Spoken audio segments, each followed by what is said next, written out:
আমরা খারাপ কথা বলি না বোন, আমাদেরকে বলায়, বুঝছো? আমরা খারাপ কথা বলি না, আমাদেরকে বলায়।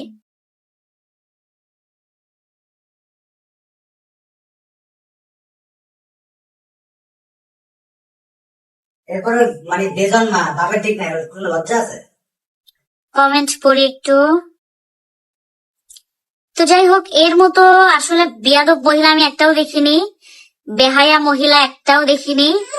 ওর এত চুলকানি, এত চুলকানি, এই ঘোড়ামুখীর এত চুলকানি যে সব সময় আরেকজনের ভাতারেক নিয়ে পড়েই থাকে।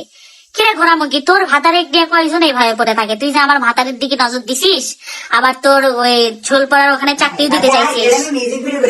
ফকিরনি, তোকে যদি পাই না একবারে তোর ওই তোলায় একবারে একটা মাতবল মারবো, দেখিস। ফকিরনি, তোর কত বড় সাহস, তুই আমার জামাইকে বলিস মিউজিক ভিডিও করবো? তোর কত বড় সাহস, তোর ঝোল পড়ানির ওই দোকানে জব দিতে চাস? তোর সাহস কত বড়? তোকে একবারে এই যে মটবল দিয়ে একদম তোর ওই ঝোল পড়ানির জায়গায় মারে দিব। যেদিক দিয়ে ঝোল পড়ে না ওই দিক দিয়ে একসাথে 100টা মাতবল মারবো, বুঝছিস?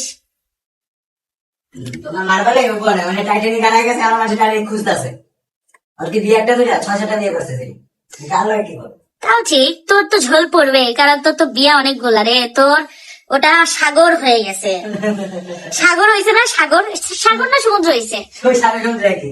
সাগর, হ্যাঁ সাগর, সাগর হয়ে গেছে তোর জায়গাটা, তো ঝোল তো পড়বে। আহাত সব বোঝে রে, সব বোঝে। আহাত সব বোঝে যে তোর ওখানে সাগর হয়ে গেছে, এই জন্য বিয়ে করে। আর কোনো দোষ নাই। সেটা ভালো দেখে আর রাখছে, লাথি মারতে কবে? লাথি মার, তোর মতো বেহায়া রে। ও যে বেহায়া, ওর মতো বেহায়া রে। আহাত দেখে তুই পারলে অন্য বেটার সাথে সংসার করতে যাস, তোকে 2 দিন পরে একবারে তোর তোলার ওখানে লাথি দিয়ে বের করে দিবে।